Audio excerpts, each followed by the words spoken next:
Hello everyone. स्वागत है आप सभी का लोकवाणी पाठशाला में। तो भाई आज हमारा कंपाउंड इंटरेस्ट का चैप्टर भी खत्म होने वाला है। ये लास्ट हमारी 6 क्लास है। इसके बाद आपका ये चैप्टर भी कंप्लीट हो जाएगा।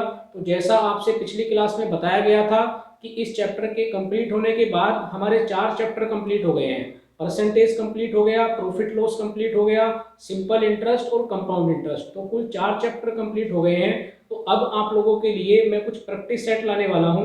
लगभग मैं आपको 10 प्रैक्टिस सेट अवेलेबल कराऊंगा और उन 10 प्रैक्टिस सेट के अंदर मैं इन्हीं 4 चैप्टर से क्वेश्चन बनाऊंगा।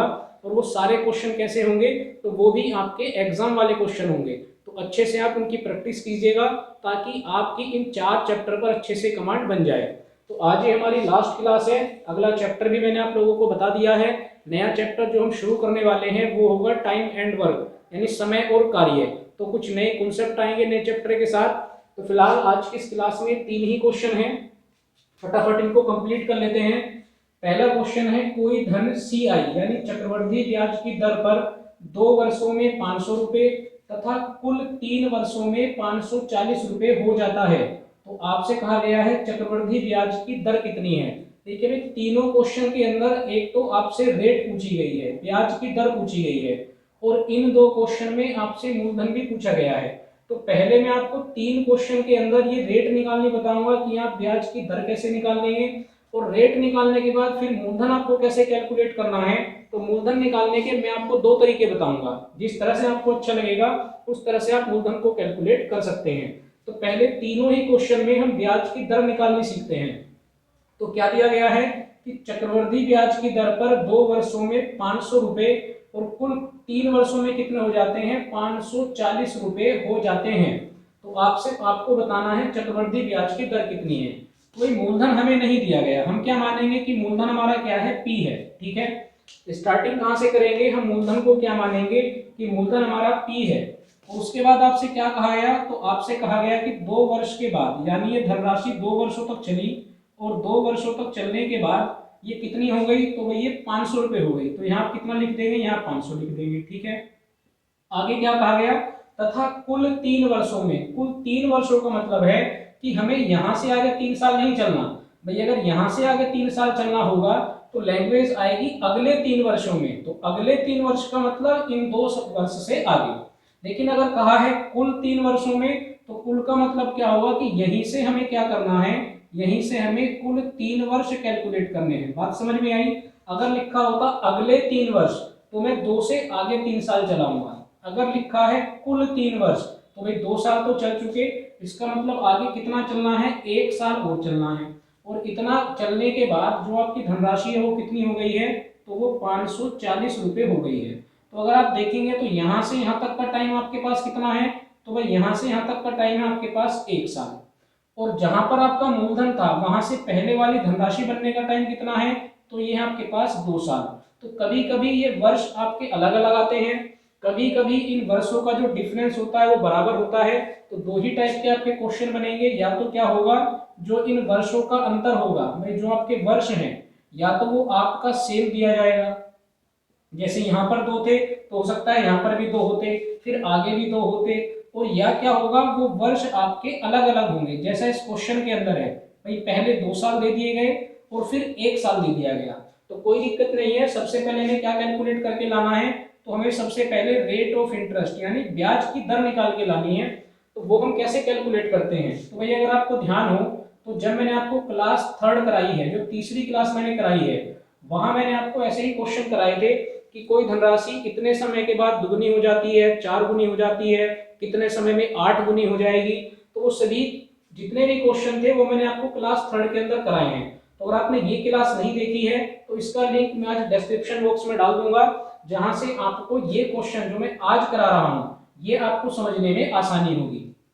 तो वहां हमने कैसे कैलकुलेट किया था, ये जो आपका 500 रुपए है आप इसको रखिए, क्योंकि 500 से कितना बना, तो 500 से 540 बना। ठीक है, इतना काम आप कर लेंगे। और क्योंकि यहाँ पर आपका एक ही साल है, मैंने आपको क्या तरीका बताया था कि जो आपकी वैल्यू होगी पहले तो आप उसको काटने की कोशिश करेंगे। तो चलिए काट लेते हैं, 0 से 0 कैंसिल आउट हो गया। आगे कैलकुलेट करेंगे तो आप इसे 2 से काट सकते हैं, 25 बार कट गया, इसको काटेंगे ये 27 बार कट गया। तो पहला मैंने आपको ये तरीका बताया था कि जितना भी ये कैलकुलेट हो रहा है पहले आप उसको कैलकुलेट कर लीजिए। और फिर आप इसके ऊपर क्या लगाएंगे, फिर आप इसके ऊपर अंडर रूट लगाएंगे। और जितने साल आपको दिए गए हैं, तो यहाँ केवल आपको एक ही साल दिया गया, तो एक साल दिया जाने का मतलब आपको इसके अंदर से एक एक का पेयर निकालना है। तो भाई जब आपको एक साल दिया जाता है तो आपको ये अंडर रूट की जरूरत नहीं होती है, आप डायरेक्ट लिख सकते हैं इधर 25 और इधर 27।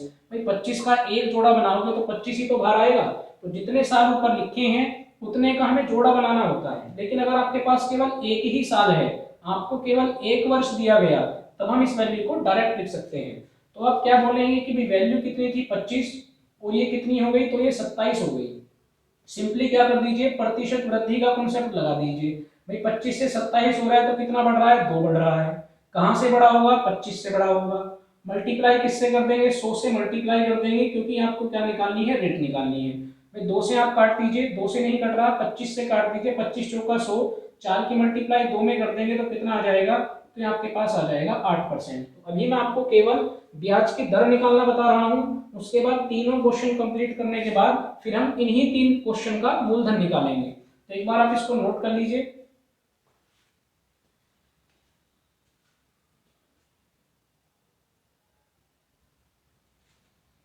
चलिए अभी दूसरा क्वेश्चन देखते हैं और लिख लेते हैं कि पहले वाले क्वेश्चन की हमारी ब्याज की दर कितनी आई है, तो वो 8% आई है। अब दूसरा क्वेश्चन है, एक धनराशि चक्रवृद्धि ब्याज की दर पर 2 वर्षों में 3600 तथा 4 वर्षों में 5184 रुपए हो जाती है। तो आपको बताना है ब्याज की दर और आपको क्या बताना है, मूलधन। तो पहले हम दर को कैलकुलेट करेंगे। तो भैया वही शुरुआत करेंगे, आपके पास पहले मूलधन है जो कितने साल चला, जो 2 साल चला, और 2 साल चलने के बाद वो कितना हो गया, वो 3600 हो गया, ठीक है। तथा 4 वर्ष होंगे, तो 4 का मतलब ये कुल 4 वर्ष हैं। अगर ये आगे के लिए कहेगा तो लिखा होगा अगले 4 वर्षों में, तो कुल 4 वर्ष हैं, इसका मतलब यहां से आप कहां पहुंच गए, 4 साल पर पहुंच गए। लेकिन अगर आप यहां से कैलकुलेट करते हैं तो कितने साल आगे बढ़ गए, 2 साल आगे बढ़ गए। भाई 2 साल ये हुए, 2 साल ये हुए, और कंप्लीट कितने हो गए, 4 साल।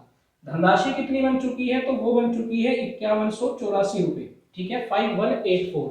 अब आप देख सकते हैं कि यहाँ पर आपके पास क्या है, यहाँ भी आपके पास 2 साल है और यहाँ भी आपके पास 2 साल है। भाई दोनों का इस बार क्या हो रहा है, वर्ष की संख्या बराबर है।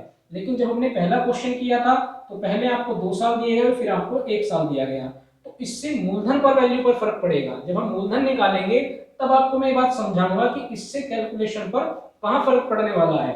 फिलहाल हम केवल रेट कैलकुलेट करेंगे। तो रेट निकालने के लिए भी क्या करना है, आप सिंपली क्या करेंगे, वैल्यू को लिखेंगे। एक वैल्यू कितनी है, 3600, ठीक है। दूसरी वैल्यू कितनी है, तो वो है 5184।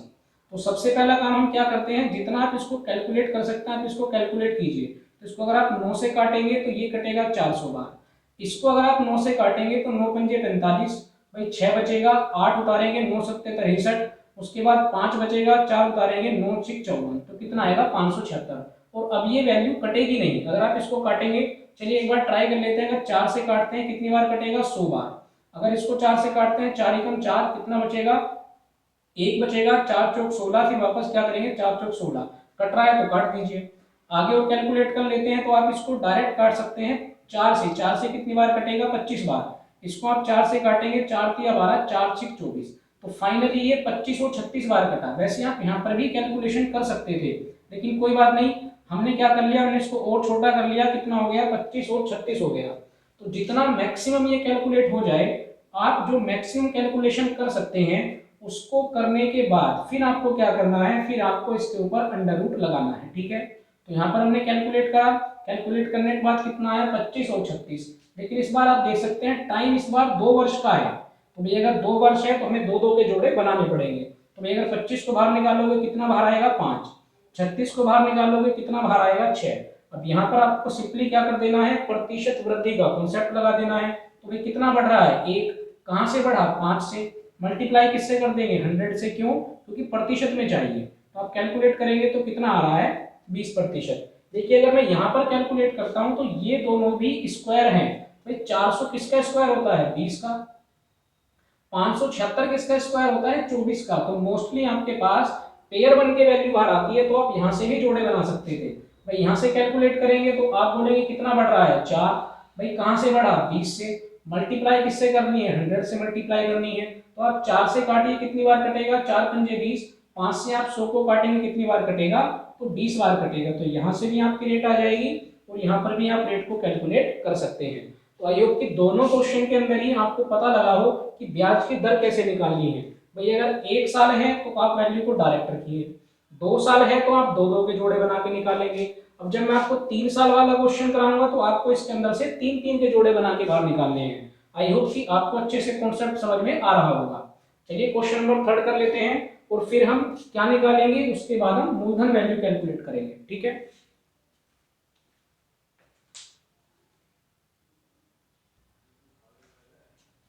चलिए आगे चलते हैं।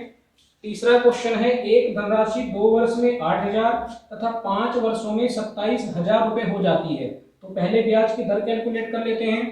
तो ये आपको वही तरीका अपनाना है। आप सबसे पहले मूलधन को P मानेंगे, 2 साल बाद कितनी हो गई, तो 8,000 हो गई, ठीक है। कितने साल दिए हैं, 2 साल।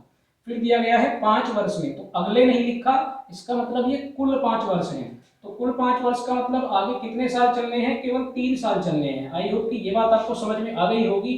2 साल ये हो गए, 3 साल ये हो गए, तो टोटल कितने हो गए, 5 वर्ष हो गए, ठीक है। तो यहाँ पर आने के बाद धनराशि कितनी बन गई, तो भाई ये बन गई है 27,000। सिंपली आपको क्या करना है, आपको ब्याज की दर निकालनी है। तो आप लिखेंगे वैल्यू को 8,000, यहाँ से आप इसको कितना लिखेंगे, 27,000। अगर कट रहा है तो आप काट सकते हैं, जितना मैक्सिमम हो सके उतना आप इसको कैलकुलेट करेंगे। तो इधर से कितना बचा 8, यहाँ से कितना बचा 27। अब ये कैंसिल आउट नहीं हो रहा तो आप इसके ऊपर अंडर रूट लगाएंगे और कितने साल हैं, तो ये 3 साल हैं। तो यहाँ भी 3 और यहाँ पर भी 3। तो अगर 8 के जोड़े बनाओगे तो 3 के जोड़े में क्या भार आएगा, 2 भार आएगा। 2 दूनी 4, 4 दूनी 8। 27 में क्या भार आएगा, 3 भार आएगा। बस यहाँ से प्रतिशत वृद्धि का फॉर्मूला लगाइए। तो दोनों में कितने का इंक्रीमेंट हो रहा है, 1 का। कहाँ से हो रहा है, 2 से। प्रतिशत में निकालना है तो किससे मल्टीप्लाई कर दूंगा, 100 से। कैलकुलेट करेंगे कितना आ जाएगा, तो भाई ये आपके पास आ जाएगा 50%। तो पहले क्वेश्चन में आपकी ब्याज की दर आई है 8%, दूसरे क्वेश्चन में आई है 20% और तीसरे क्वेश्चन में कितनी आई है, तो ये आई है 50%। तो अब मैं आपको मूलधन कैलकुलेट करना बताता हूं। और मूलधन कैलकुलेट करने का एक तो हमारे पास तरीका क्या होगा कि हम ब्याज की दर से कैलकुलेट कर लेंगे, और दूसरा तरीका क्या है, तो हम जो मैंने लाइन लिखी है हम इससे भी मूलधन को कैलकुलेट कर लेते हैं। तो जरा समझते हैं कि आप मूलधन की वैल्यू को कैसे लेकर आएंगे, ठीक है। तो चलिए वापस पहले क्वेश्चन पर चलते हैं। और आपको एक लाइन जो मैंने बताई है वो क्या दी गई है कि आपके पास कोई मूलधन है जो 2 वर्ष के बाद कितना हो जाता है, तो 2 वर्ष के बाद हो जाता है 500।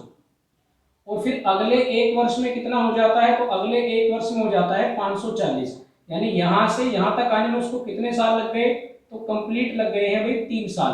तो पहले हम रेट पे कैलकुलेट करेंगे कि रेट से आप मिश्रधन कैसे निकालेंगे। तो ये बहुत आसान है, अगर आपको ध्यान हो तो जो मैंने आपको पहली क्लास कराई है वहां मैंने आपको 3 वैल्यू कैलकुलेट करनी बताई है। भैया आप मिश्रधन निकाल सकते हैं, मूलधन निकाल सकते हैं और चक्रवर्ती ब्याज निकाल सकते हैं। किससे, फ्रैक्शन वाले मेथड से।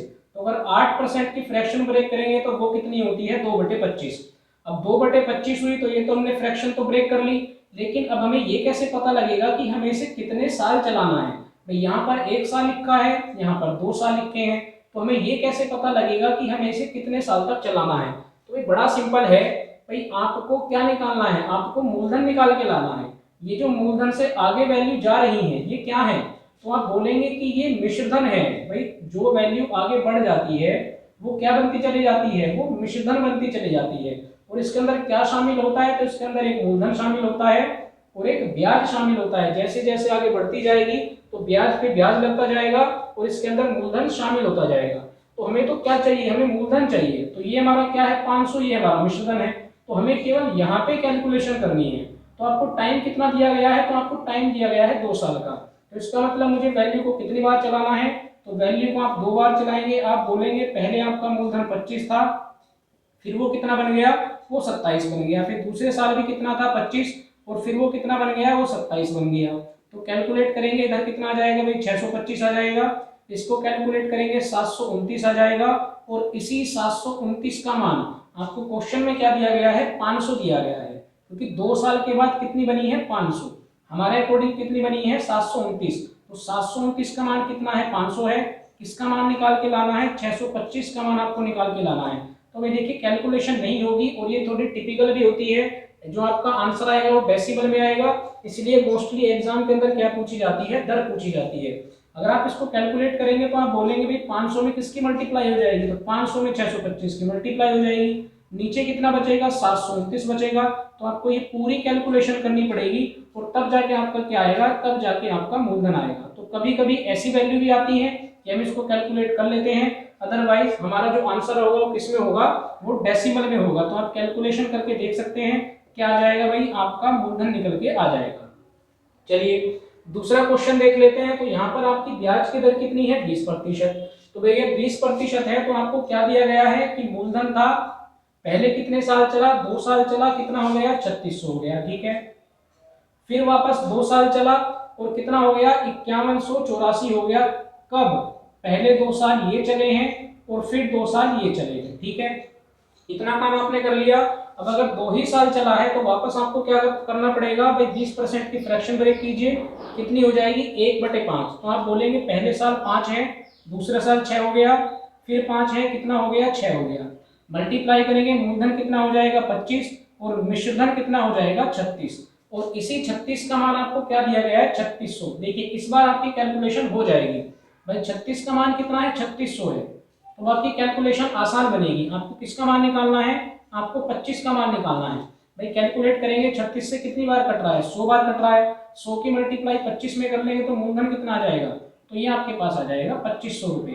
तो यहाँ पर कैलकुलेशन आसान है, यहाँ पर कैलकुलेशन हार्ड है, ये डिपेंड करता है कि आपका एग्जाम में क्वेश्चन कैसा आया है। चलिए एक बार इन दोनों को नोट कर लीजिए, फिर हम तीसरे वाले क्वेश्चन को देखते हैं।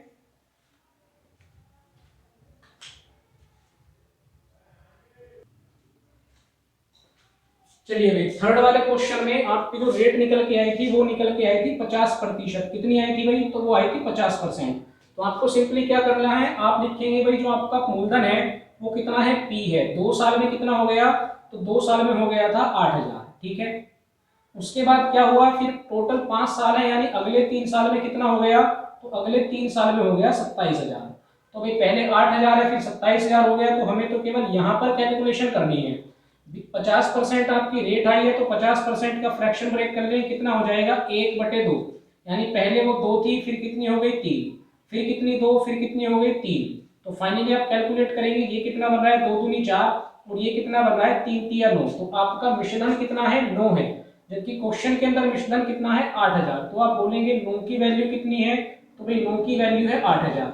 मूलधन पूछा गया है यानी आपको 4 का मान निकालना है, तो कैलकुलेट करेंगे भाई कितना हो जाएगा 8 चौक 32000 और बटे नीचे कितना आ जाएगा 9। तो वापस जो आपका आंसर आने वाला है वो किस में आएगा, तो वो डेसिमल में आएगा। तो भैया आप इसको कैलकुलेट कर सकते हैं, तो आपका क्या मिल जाएगा, आपका मूलधन आपको मिल जाएगा। तो ये मैंने आपको क्या तरीका बताया, आसान भी है, आप पहले सीख भी चुके हैं कि आप परसेंटेज से क्या निकाल सकते हैं, मूलधन निकाल सकते हैं। चलिए मैं आपको एक और तरीका बताता हूं, लेकिन वो आप इन तीनों क्वेश्चन पर नहीं लगा पाएंगे। जो तरीका मैं आपको बता रहा हूं वो केवल इस दूसरे वाले क्वेश्चन पे अप्लाई होगा। तो मैं आपको तरीका बता तो रहा हूं, लेकिन प्रेफरेंस में इसे ही दूंगा कि आप परसेंटेज वाले से ही मूलधन को निकालें। बाकी मैं एक तरीका आपको बता देता हूं जो केवल दूसरे वाले क्वेश्चन पर ही अप्लाई होगा, एक बार आप इसको नोट कर लें।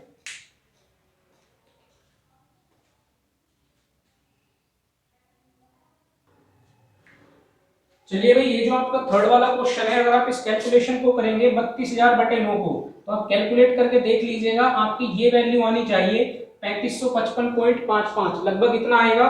तो आप एक बार कैलकुलेट करके देख सकते हैं। अब बात करते हैं कि जो दूसरा मेथड आपका मूलधन निकालने का है वो कहां पर अप्लाई होता है। तो भाई अगर पहले वाले क्वेश्चन की बात करते हैं तो आपके पास मूलधन था, उसके बाद ये धनराशि 2 साल चली और कितनी हो गई 500 हो गई, ठीक है। फिर आगे 1 साल चली और कितनी हो गई 540 हो गई। दूसरे क्वेश्चन की अगर बात करते हैं तो आपके पास मूलधन है, धनराशि 2 साल चली और कितनी हो गई 3600 हो गई। फिर आगे फिर से 2 साल चली और वो कितनी हो गई 5184 हो गई। तीसरे क्वेश्चन की बात करते हैं तो धनराशि पहले 2 साल चली और वो कितनी हो गई, वो 8000 हो गई। फिर आगे 3 साल चली और वो कितनी हो गई 27000 हो गई। तो अभी मैंने आपको पहले वाले क्वेश्चन में एक बात समझाई थी कि कभी कभी तो आपका ये वर्षों का डिफरेंस अलग अलग होता है। भाई ये जो वर्ष हैं कभी तो ये अलग अलग होगा और कभी ये एक जैसा होगा। तो जो तरीका मैं आपको बता रहा हूँ वो मूलधन निकालने पर तभी अप्लाई होता है जब आपके वर्षों का अंतर एक जैसा हो। अगर वर्षों के अंतर आपका एक जैसा नहीं है तब आपको मूलधन निकालने के लिए परसेंटेज का ही सहारा लेना है। लेकिन अगर आपके पास ये वर्षों का अंतर बराबर है तो आप मूलधन को एक तरीके से और निकाल सकते हैं। भाई कैसे कैलकुलेट करेंगे वो देख लीजिए।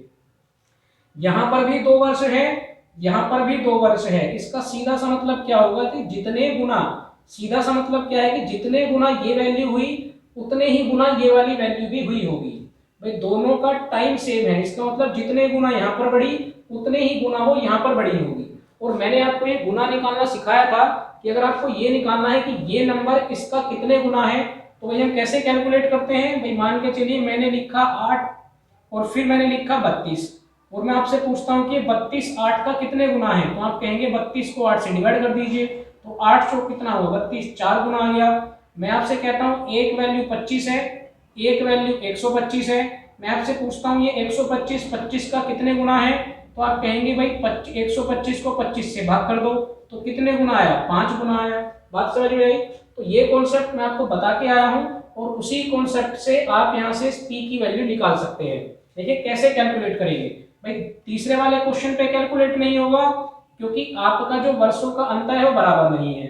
पहले वाले क्वेश्चन पर भी कैलकुलेट नहीं होगा, लेकिन आप दूसरे वाले पे कैलकुलेट कर सकते हो क्योंकि वर्षों की जो संख्या है वो कैसी है, वो बराबर है। यहाँ भी 2 है, यहाँ पर भी 2 है। देखिए कैसे कैलकुलेट करना है। तो सबसे पहले आप सिंपली किसको लिखेंगे, पी को लिखेंगे और उसके साथ आप मल्टीप्लाई में क्या लिखेंगे, ये जो आपकी वैल्यू है बड़े वाली पहले आप इसको लिखेंगे, तो वो कितनी है 5184।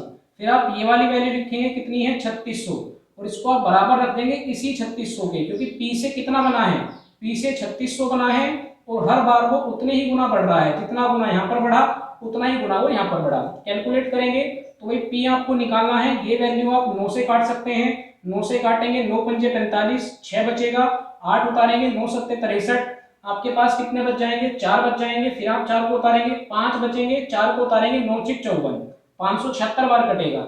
नीचे आप इसको कैलकुलेट करेंगे तो ये कटेगा 40 बार। अब आप इसको 24 से काट सकते हैं, 24 से ये कटेगा 24 बार और अगर आप इसको काटेंगे तो 24 ही कम 24 12 बचेंगे, 24 पंजे 120 और कितना बच जाएगा 0। वापस आप इसको 4 से काट सकते हैं, 4 6 24, 4 से आप इसको काटेंगे कितनी बार कटेगा 100 बार कटेगा, 4 दाम 40 और एक 0 बचेगी। फिर आप 6 से 150 को काटेंगे कितनी बार कटेगा 25 बार, 25 की मल्टीप्लाई आप फाइनली जब 100 में करेंगे तो जो आपके पास यहाँ से मूलधन आएगा वो भी कितना आता है, वो भी 2500 रुपये आता है। लेकिन आप याद रखिए काफी कैलकुलेटिव है, आपको यहाँ पर काफी कैलकुलेशन करनी पड़ेगी। साथ ही आपको ये भी ध्यान रखना पड़ेगा कि क्या आपका वर्षों का अंतर बराबर है या नहीं, क्योंकि ये तरीका आप तभी लगा सकते हैं जब वर्षों का अंतर आपका कैसा आ रहा हो, बराबर आ रहा हो। तो बेहतर है कि आप कहाँ से कैलकुलेट करें, आप अपनी परसेंटेज से कैलकुलेट करें। वो तरीका मैंने आप लोगों को बता दिया है। तो चलिए भाई आज हमारा ये कंपाउंड इंटरेस्ट का चैप्टर भी कंप्लीट हुआ फाइनली। तो अब हमारे 4 चैप्टर कंप्लीट हो चुके हैं। तो अब मैं केवल और केवल आप लोगों के लिए इनके प्रैक्टिस सेट लेकर आने वाला हूं और साथ ही हमारा एक नया चैप्टर जो अगली क्लास से आने वाला है, टाइम एंड वर्क। तो अगर आपको ये कॉन्सेप्ट अच्छे लग रहे हैं तो चैनल को सब्सक्राइब जरूर कीजिए, खुद भी करें, अपने दोस्तों से भी कराएं। लोकवाणी पाठशाला हमारे चैनल का नाम है। तो चलिए एक नए चैप्टर के साथ फिर से मुलाकात होगी, तब तक के लिए धन्यवाद, थैंक यू।